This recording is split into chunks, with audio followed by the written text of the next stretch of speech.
Kanchipuram Varamahalakshmi Silks, the Grand Banarasi Mela. First time ever in Hyderabad starting from November 1st.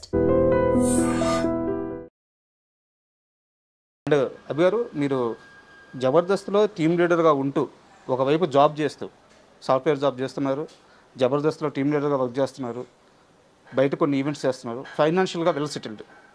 And నాకు తెలిసి మీ father government కాదు, but he owned A college, like కాలేజ్లో partnership ఉండింది. So అక్కడ కూడా family పరంగా కూడా no problems, ఒక సెక్యూర్ లైఫ్, హ్యాపీ లైఫ్. ఇవన్నీ వదిలేసి సినిమా కోసం బయటకు వచ్చేసారు. 7 ఏళ్ళు అవుతుంది, మేబీ 5 to 7 years. 2017లో జాబ్ వదిలేసాను. 7 years అవుతుంది.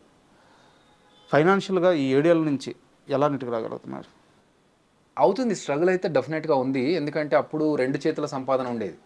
ఇటు జబర్దస్త్ నుంచి డబ్బులు, అటు జాబ్ నుంచి డబ్బులు, ఈవెంట్స్ అన్నీ వచ్చేవి. అప్పుడు ఏంటంటే ఒక సిచ్యువేషన్లో ఒక ఫ్రెండ్ ఫోన్ చేసి, అంటే ఫ్రెండ్ అంటే మరీ బెస్ట్ ఫ్రెండ్ కూడా ఏం కాదు, మామూలుగా కలిసిన ఒక 3-4 సార్లు కలిసిన ఫ్రెండ్ తన సినిమా ఏదో ఇబ్బందుల్లో ఉంది, నాకు అర్జెంటుగా ₹1,00,000 కావాలంటే ఏమాత్రం ఆలోచించకుండా టక్కున ట్రాన్స్ఫర్ చేసేంత పెద్ద స్టేజ్లో ₹1,00,000 ఇమీడియట్గా కొట్టేగలిగి, ఆలోచించకుండా నెక్స్ట్ సెకండ్ ఆలోచించకుండా ₹1,00,000 ట్రాన్స్ఫర్ చేసే అంత స్టేజ్లో ఉండేవాడిని. 2017లో జాబ్ వదిలేసా. తర్వాత 2021లో జబర్దస్త్ వదిలేసా. సో 2 సైడ్ల నుంచి ఇన్కమ్ జీరో. కానీ నాకేంటంటే లగ్జరీస్ మీద స్పెండ్ చేయడం నాకు ఇష్టం ఉండదు.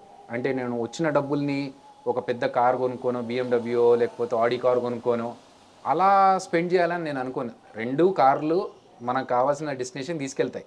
సో అది చిన్న కార్ అయినా పెద్ద కార్ అయినా, ఇప్పటికీ నాకు చిన్న కారే వాడతాను. సో నా క్వశ్చన్ ఏంటంటే, ఏ కార్ అయితే ఏంటి, వెళ్ళడానికి మనకు ఒక ట్రావెల్ చేయడానికి ఒక గ్యాడ్జెట్ లాగా ఒక ఇది ఉండాలి అంతే తప్ప ఉన్న డబ్బులన్నీ మనం లగ్జరీస్లో ఖర్చు పెడితే, నేను ఎక్కడో చదివా, ఇప్పుడు మనం లగ్జరీస్ కోసం ఖర్చు పెడితే వాటి ఈఎంఐస్ కట్టడానికి మళ్ళీ అది అమ్ముకోవాల్సి వస్తుంది అని చెప్పేసి.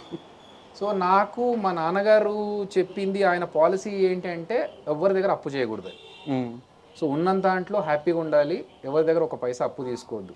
సో ఆ పాలసీలోనే ఏం అప్పు చేయకుండా ఉండడానికి నేను సంపాదించుకున్న దాంట్లోంచి నేను ఖర్చు పెట్టుకుంటూ, అంటే అప్పుడు నేను జాబ్ చేసినప్పుడు, యూఎస్కి వెళ్ళినప్పుడు, లేకపోతే జబర్దస్త్ చేసినప్పుడు సంపాదించుకుంది ఏదైతే ఉందో దాన్ని రీఇన్వెస్ట్మెంట్స్ చేసుకొని ఆ అమౌంట్లోంచి కొంచెం కొంచెంగా ఖర్చు పెట్టుకుంటూ నెట్టుకుంటూ వస్తున్నాను తప్ప, ఫైనాన్షియల్గా అప్పుడున్నంత లావిష్ లైఫ్ అయితే కాదు.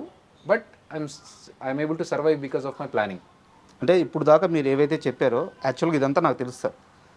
ఎందుకు అడగాల్సి వచ్చిందంటే, జబర్దస్త్లో మీరు బాగా సంపాదించే టైంలో చాలామంది కార్లు కొనుక్కోవడం, మంచి మంచి వాచ్లు కొనుక్కోవడం ఇలా చేస్తుంటే పిలిచి చెప్పేవాళ్ళు అంట. మీరు అలా కాదురా, ఒక ఇంటికి ప్లాన్ చేసుకో, ఒక ఏదన్నా నీకు సెక్యూర్గా ఉండే ల్యాండ్ కానీ లేకుంటే ఒక పాలసీస్ కానీ ఇట్లాంటివి తీసుకో అని చెప్పేవాళ్ళు అంట. చాలామందికి చెప్పారంట. అయితే ఈ మధ్యకాలంలో నేను ఒక జబర్దస్త్ యాక్టర్ని ఇంటర్వ్యూ చేశాను. ఆయన అన్న మాట ఏంటంటే, అన్నా ఇండస్ట్రీ నుంచి శోభన్ బాబు గారు అని చెప్పి అందరు చెప్తారు, మా బుల్లితెర శోభన్ బాబు మాత్రం అభి అన్నే, ఆయన అంతమందిని గైడ్ చేశారు ఫైనాన్షియల్గా అని చెప్పారు. అంటే మనకు ఒక దారి దొరికింది అనుకోండి, ఆ దారి మన వాళ్ళకి అందరికీ చెప్తే వాళ్ళు కూడా బాగుపడతారు అనేది నా ఉద్దేశం. సో దాంట్లో భాగంగానే నేను టర్మ్ పాలసీ కానీ లేకపోతే హెల్త్ కార్డ్స్ కానీ ఇవన్నీ చాలా తక్కువ మందికి తెలుసు మా జబర్దస్త్లో. వాళ్ళకి ఏంటంటే, మేము కార్పొరేట్లో చేశాను కాబట్టి నాకు ఈ ఐడియాస్ ఉన్నాయి, బట్ వాళ్ళకి తెలియదు దానివల్ల లాభాలు ఏంటి. సో మా వాళ్ళకందరికీ లైక్ మీరు లైఫ్లో ఎప్పుడే కానీ హెల్త్ కండిషన్స్ మనకు చెప్పకుండానే వస్తాయి. సో అలాంటి టైంలో హెల్త్ కార్డ్ అనేది పెట్టుకోండి, టర్మ్ పాలసీ అనేది మనకు చాలా యూజ్ అవుతుంది, అలా తీసుకోండి. ప్లస్ ఈ లగ్జరీస్ మీద ఖర్చులు పెట్టకండి, డబ్బులు సేవ్ చేసుకొని ఇల్లు కట్టుకుంటే, నేను జబర్దస్త్ రాకముందే ఇల్లు కట్టేసుకున్నాను. ఐ మీన్ నేను జాబ్ చేస్తున్నప్పుడే ఇల్లు తీసుకున్నాను. సో నేను నాకున్న ఎక్స్పీరియన్స్ని షేర్ చేసుకున్నాను వాళ్ళకి ఏదైతే యూజ్ అవుతుందో అని చెప్పి. అన్నా, ఇది మీ క్లోజ్ సర్కిల్లో ఒక పీపుల్ నుంచి తెలిసింది, నన్ను పేరు అడగద్దు, ఓకే, నిజమా అబద్ధమా మాత్రం చెప్పండి. 100% నిజం నేను అనుకోవట్లేదు, బట్ తెలిసింది. జబర్దస్త్లో ఒక స్కిట్ విషయంలో ఒక కాంట్రవర్సీ నడిచింది మీ చుట్టూ. ఆ సమయంలో ఆ ఇష్యూ మీకంటే ముందు, అంటే మీరు చెప్పకముందు ఇంట్లోకి వెళ్ళిపోయిందంట. ఇంట్లోకి వెళ్ళిపోయిన తర్వాత మీ ఫ్యామిలీ మెంబర్స్ అభి తప్పు చేయడు, ఒకవేళ అది తప్పని తెలిస్తే ఆపేస్తాడు, కావాలంటే అది వదిలేసుకొని బయటకు వస్తాడు, అది ఎంత పెద్ద ఛాన్స్ అయినా సరే, అభి తప్పు చేయడు అని చెప్పి మీకంటే ముందు బలంగా నమ్మి మిమ్మల్ని సపోర్ట్ చేశారంట. ఇది జరిగిందా ఇంట్లో? అవునండి, జరిగింది. నా పాలసీ కూడా అదే. లైక్ మా ఇంట్లో వాళ్ళు నమ్మినట్టుగానే నేనేంటంటే ఒకరిని బాధ పెట్టి నేనేదో దాని ద్వారా ప్రయోజనం పొందాలని నేను ఎప్పుడు అనుకోను. ఒక సందర్భంలో ఏం జరిగిందంటే టీం కావచ్చు, రైటర్స్ కావచ్చు, డైరెక్టర్స్ కావచ్చు, అందరు కలిసి ఇది బాగుంటుంది చేయండి చేయండి అంటే చేసేసాం. చేసిన తర్వాత అది అవతల వ్యక్తిని చాలా హార్మ్ చేసింది, దానివల్ల అతనికి చాలా డ్యామేజ్ జరిగింది అని తెలిసినప్పుడు నేను ఒకటే అనుకున్నాను, జరిగిపోయింది, నేను సారీ చెప్పా పర్సన్కి, తెలియక చేసినాను, కానీ ఒక టీం లీడర్గా అది నా బాధ్యతే సార్, నేను ఐ యాక్సెప్ట్ మై. ఎవరు చెప్పారన్న సారీ? శ్రీను వైట్ల గారికి. ఓకే. సో నేను చెప్పాను నా మిస్టేక్ ఉంది, నేను కావాలంటే మీ ఇంటి ముందుకు వచ్చి నిలబడతాను సార్, మీరు లాగి చెంప మీద లాగి కొట్టండి, తప్పు చేశాను కాబట్టి నేను తీసుకుంటాను, మిమ్మల్ని అలా అంటే ఒక స్కిట్ చేశాను, కామెడీ స్కిట్ అని చెప్పి. అది ఆయనను హర్ట్ చేసిన తర్వాత ఇది అంత హర్ట్ అయ్యిందనే విషయం మాకు తర్వాత తెలిసింది. చేస్తున్నప్పుడు అనిపించలేదు, బట్ అయిపోయి టెలికాస్ట్ అయిన తర్వాత దాన్ని యూనో కొన్నిసార్లు ఏమవుతుందంటే మనం ఒక ఫ్లోలో, మీరు రైటర్ కాబట్టి మీకు ఐడియా ఉంటుంది, ఒక ఫ్లోలో ఒకటి చెప్తాము, దాని మధ్యలో ఒక లూప్ కట్ చేశారనుకోండి అది వేరే విధంగా కన్వే అవుతుంది, రైట్? సో అలా నేను మధ్యలో కొన్ని చెప్పినవి లూప్లో ఎడిటింగ్లో లేచిపోవడం వల్ల అది ప్యాచ్ చేసినప్పుడు ఏమైందంటే అదేదో డైరెక్ట్ హిట్ అయిపోతుంది. ఎగ్జాక్ట్లీ. సో అది అయ్యింది. బట్ ఏదైనా కూడా నాది మిస్టేక్. ఇప్పుడు 2-3 లెవెల్స్ ఉంటాయండి. ఒకటి నేను స్కిట్ చేయడం, 2 ఎడిటింగ్లో దాన్ని కరెక్ట్ చేసుకోవడం, 3 ఛానల్ నుంచి కానీ లేకపోతే డైరెక్టర్స్ నుంచి కానీ దాన్ని కరెక్షన్స్ చేసుకోవడం. ఈ 3 లెవెల్స్ దాటి వెళ్ళింది అన్నప్పుడు నేనేమనుకుంటాను, ఓకే యాక్సెప్టబులే అని అనుకుంటాను. కానీ అది నిజంగా ఆయనని హర్ట్ చేసిన విషయం నాకు చాలా బాధ అనిపించింది. అలా చేయొద్దు, ఎందుకంటే నేను అప్పటికే ఆయన సినిమాలు ఒక్కొక్కటి 3-3 సార్లు చూసిన అంత పెద్ద ఫ్యాన్ని నేను. వెంకీ సినిమా కావచ్చు, ఇవన్నీ నేను చెప్పాను, సార్ నాది మిస్టేక్ జరిగింది. ఫోన్ చేశారా?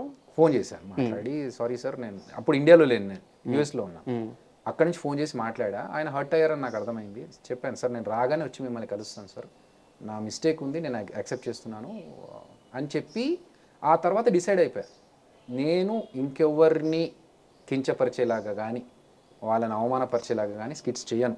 అవసరమైతే మానేసుకుంటాను తప్ప ఇంకొకరిని డీగ్రేడ్ చేస్తున్న స్కిట్స్ అయితే నాకు వద్దు. అది పేలకపోయినా పర్లేదు, ఓకే, ఉన్నంతలో హ్యాపీగా చేసుకుంటూ వెళ్ళిపోతాను. వద్దు అన్న రోజు ఆపేసుకుంటాను, కానీ ఇంకొకరిని మాత్రం ఇన్సల్ట్ చేయడం కానీ కించపరచడం కానీ చేయొద్దని ఫిక్స్ అయిపోయింది. అదే ఆ టైంలో ఇంట్లో చాలా బలంగా నిలబడ్డారంట మీకోసం. వాళ్ళు అంటే నేను ఎప్పుడు ఎవరిని ఏం అనను, అలాంటిది ఇలాంటి వచ్చినప్పుడు అలా మా వాళ్ళు అలా ఉండదేమో, వాడు అలా కాదే అని చెప్పేసి మా వాళ్ళు సపోర్ట్ చేశారు. Yeah, that was a strong support.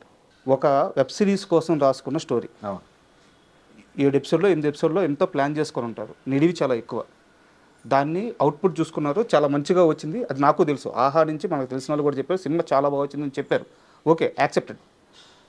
But నా డౌట్ ఏంటంటే 8 గంటల రన్ టైంకి ఒక రకమైన స్క్రీన్ ప్లే ఉంటుంది, ఒక రకమైన టేకింగ్ ఉంటుంది, దాన్ని సినిమాగా అడ్జస్ట్ చేసేటప్పుడు చాలా ప్రాబ్లమ్స్ వస్తాయి. అంత కరెక్ట్గా కన్సీవ్ అయిందా, ఆ డెలివరీ కరెక్ట్గా కుదిరిందా? డెఫినెట్లీ రాజా గారు. అంటే నేను వెబ్ సిరీస్ చేస్తున్నప్పుడు కూడా ఎలా చేద్దాం అనుకున్నానంటే నేను ఒక డైరెక్టర్ అవ్వాలి, సినిమా డైరెక్టర్ అవ్వాలి. సో సినిమాల గురించి చాలా ప్రయత్నాలు చేసాము. చాలామంది చూడడానికి ఏమనుకుంటారంటే సినిమా యాక్టర్ అంటే ఈజీలీ డైరెక్టర్ అయిపోవడము. ఇప్పుడు వేణు డైరెక్టర్ అయ్యాడు కాబట్టి బలగంతో, జబర్దస్తులు అందరూ యాక్టర్స్ నుంచి డైరెక్టర్లు అయిపోవడం ఈజీ అనుకుంటున్నారు, కానీ దానికోసం ఎంత స్ట్రగుల్ చేసామనేది ఎవరికి తెలియదు. సో నేను చాలా సబ్జెక్టులతో చాలా డిస్కషన్స్, ప్రొడ్యూసర్స్ని కలవడం ఇవన్నీ జరిగి ఇంకా చివరికి వచ్చినప్పుడు నాకు వెబ్ సిరీస్ది ఈ అవకాశం వచ్చింది. ఈ వెబ్ సిరీస్ చేసినా కూడా నేను దీన్ని ఒక ప్రాపర్ క్వాలిటీతో, ఒక సినిమాకైతే ఎంత డెడికేషన్ పెట్టి చేస్తామో, ఒక థియేట్రికల్ సినిమాకైతే ఎంత కాంట్రిబ్యూట్ చేస్తామో అలాగే ఉండాలి తప్ప ఏదో వెబ్ సిరీస్ కదా, ఓటీటీ కదా అని చెప్పి ఎక్కడ తక్కువ అంచనా వేయకుండా నా 100% పెట్టాను. సో అలా చేస్తున్నప్పుడు ఒక 6 ఎపిసోడ్స్కి తగ్గట్టుగా మనం రాసుకున్నాము. అంత చేసిన దాన్ని మళ్ళీ అవుట్పుట్ చూసిన తర్వాత ఇది బాగుంది, సినిమాలాగా పెట్టుకుందాం అన్నప్పుడు ఇంకా దీని అన్నిటిని ట్రిమ్ చేసుకుంటూ తీసుకొని వచ్చి మళ్ళీ ఒక 2 hours సినిమా చేయాలి. It's a big challenge. అవును. కానీ రాక నాకు అవకాశం వచ్చింది. నేను ఇలాగే చేస్తాను, నేను అలాగే చేస్తాను ఎందుకు, నేను ఇప్పుడు వాళ్ళు అడిగిన రిక్వైర్మెంట్ని నేను ఫుల్ఫిల్ చేస్తేనే కదా నేను ఒక స్పెషల్ పర్సన్ అవుతాను, నేను ఒక డిఫరెంట్ పర్సన్ అవుతాను. లేదు మాకు ఇది కష్టం సార్, ఇది చేయలేము అన్నప్పుడు ఇంకా what is the use of taking అభి.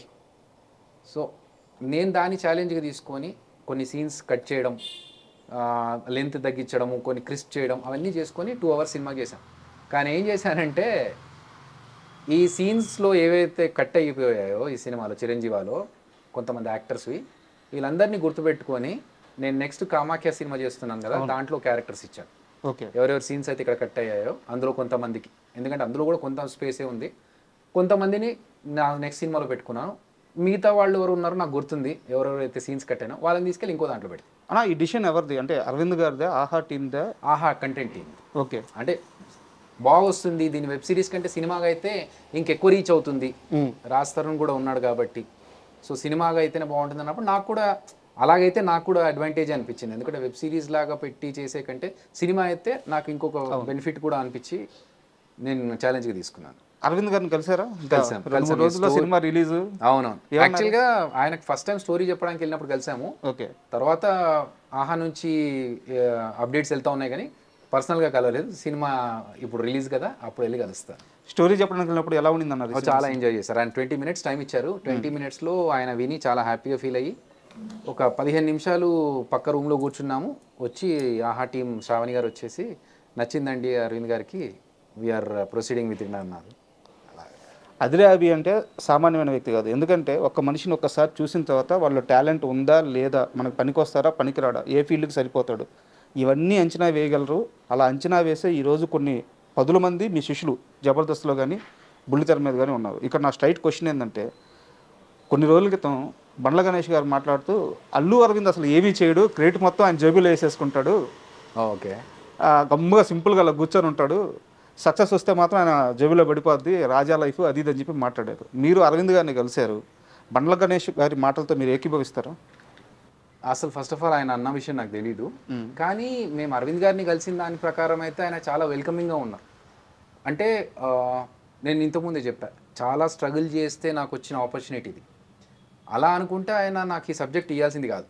ఒకవేళ మీరు అన్న ప్రకారం ఆలోచించి, గణేష్ గారు అన్న ప్రకారం ఆలోచించి ఉంటే ఎందుకు అతనితో వెళ్ళడము, ఎవరో తెలిసిన డైరెక్టర్ని పెట్టుకొని చేసుకోవచ్చుగా, ఆల్రెడీ చేసిన సినిమాలు డైరెక్ట్ చేసిన అతనితో వెళ్ళొచ్చు కదా, ఈ అబ్బాయితోనే ఎందుకు అని కూడా అడగొచ్చు.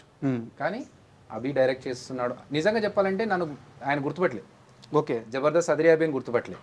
ఎలా గుర్తుపట్ట? నేను వెళ్ళాను, మామూలుగా వెళ్ళాను, నమస్తే సార్ నా పేరు అభినయ కృష్ణ అంటే ఓకే అమ్మ కూర్చో అన్నారు. శ్రావణి గారు అంతా సబ్జెక్ట్ గురించి చెప్పమన్నారు, మేము నరేష్ని ఇచ్చాం, బయటకు వచ్చాను అంతే తప్ప నేను జబర్దస్త్లో చూశానమ్మా నిన్ను ఏం లేవు. సో ఆయన నన్ను గుర్తుపట్టలేదు అనే విషయం నాకు అర్థమైంది. సో ఒక అభి అనే పర్సన్ వచ్చాడు, నరేష్ని ఇచ్చాడు, కొత్త అతను ఫస్ట్ టైం సినిమా చేస్తున్నాడు అని చెప్పి ఆయన మనకు అవకాశం ఇచ్చారు అప్పుడు. అంతే తప్ప ఇతను జబర్దస్త్ చేశాడు, ఇతనికి ఒక టైమింగ్ సెన్స్ ఉంది, లేకపోతే కామెడీ పంచ్లు బాగా వేస్తాడు, ఇట్లాంటివి కన్సిడర్ చేసేయలే. మంచి కథ ఉంటే ఆహాలో అంత ఈజీ. అదే జరిగింది. మంచి అట్లా అని చెప్పి ఈజీ యాక్సెస్ అని కాదు, it has to go from one stage to another stage. మనం ఫస్ట్ లైన్ చెప్పాము, తర్వాత డెవలప్ మంచి కథ ఉంటే. ఎగ్జాక్ట్లీ. సో నేను అంతకుముందు నేను కూడా వేరే కథలు చెప్పాను, అవి నచ్చలేదు వాళ్ళకి. ఒక 4-5 కథలు చెప్పిన తర్వాత ఇది కాదు అన్న తర్వాత పట్టు వదలని విక్రమార్కుల్లా నేను ఇంకో కథ రెడీ చేసుకొని ఇది లైన్ అండి ఇలా మీరు ఓకే అంటే నేను డెవలప్ చేస్తానంటే ఇది బాగుంది గో హెడ్ అంటే మళ్ళీ దాన్ని నేను ఇంకొక అతనితో డెవలప్ చేయించి నేను కొంచెం దాంట్లో అప్డేట్ చేసుకొని అన్నీ చేసి ఒక 4-5 లెవెల్స్ దాటినాక అప్పుడు అరవింద్ గారి దగ్గరికి వెళ్ళాను. సో అరవింద్ గారు ఎప్పుడు అంటే మీరు అన్న ప్రకారం, గణేష్ గారు అన్న ప్రకారం అనుకుంటే మాత్రం నాకు అవకాశం రాకూడదు. బట్ ఆయన ఛాన్స్ ఇచ్చారు. అండ్ నాకు కూడా తెలిసిన విషయం అంటే పర్సనల్గా ఆయనతో ఎక్కువ ర్యాపు లేదు నాకు అరవింద్ గారితో, కానీ మిగతా వాళ్ళు కూడా చెప్పింది ఏంటంటే సినిమా కోసం ఆయన కొంచెం లీనియన్స్ ఇస్తారు, ఇది ఇంత బడ్జెట్లోనే చెయ్యాలి అని వేరే వాళ్ళు అన్నా కూడా కాదండి కొన్నిసార్లు బడ్జెట్ కాదు సినిమాని ప్రేమించి కొన్నిసార్లు చేయాల్సి వస్తుంది అని చెప్పి ఆయన అంటారని నాకు తెలిసింది. మీరు మీ క్వశ్చన్ అడిగిన తర్వాత నేను కనుక్కోలేదు, నాకు ఫస్టే వచ్చిన ఇన్ఫర్మేషన్. సో సినిమా మీద ప్రేమ ఉంది కాబట్టి ఆయన 2 సంవత్సరాల నుంచి ఉన్నారు. అన్నా మీకు బడ్జెట్ ఎంత ఇచ్చారు, ఎంతలో కంప్లీట్ చేశారు? Good question. ఇది ప్రొడ్యూసర్స్ని అడగాలి క్వశ్చన్, ఎందుకంటే కొన్ని విషయాలు బయటకు చెప్పకూడదు. బట్ నాకు చాలా లిమిటెడ్ బడ్జెట్ ఇచ్చారు. ఆ బడ్జెట్లోనే కరెక్ట్గా with in mentioned budget with in the mentioned time line నేను ఫినిష్ చేశాను. అది నా సక్సెస్. థియేటర్లోకి వచ్చి ఆర్ ఓటీటీలోకి వచ్చి జనాలు చూసిన తర్వాత వచ్చేది నాకు డెఫినెట్గా ఆశీర్వాదము. కానీ నాకు నేనుగా సంతోషపడ్డ విషయం ఏంటంటే నాకు చెప్పిన బడ్జెట్లో చాలా లిమిటెడ్ బడ్జెట్, ఆ చెప్పిన బడ్జెట్లో చెప్పిన టైం లైన్స్లో నేను ఒక కార్పొరేట్ స్టైల్లో వర్క్ చేసుకొని దానికి ఒక డెలివరబుల్స్ ఉంటాయి మనకు కార్పొరేట్ సిస్టంలో, ఎవ్రీడే స్టేటస్ కాల్ డెలివరబుల్స్ ఇవన్నీ ఉంటాయి. అది ఇక్కడ ఇంప్లిమెంట్ చేసుకొని మనకున్న బడ్జెట్లో మనకున్న నెంబర్ ఆఫ్ డేస్ ఎంత, ఎక్కడ ఈ షార్ట్ ఇక్కడ మిస్ అయితే మనం ఇంకొక దగ్గర ఎక్కడ పెట్టుకోవచ్చు అని అనుకున్న టైంలో ఫినిష్ చేసి ఇచ్చిన బడ్జెట్లో ఇచ్చిన బడ్జెట్లో చేసి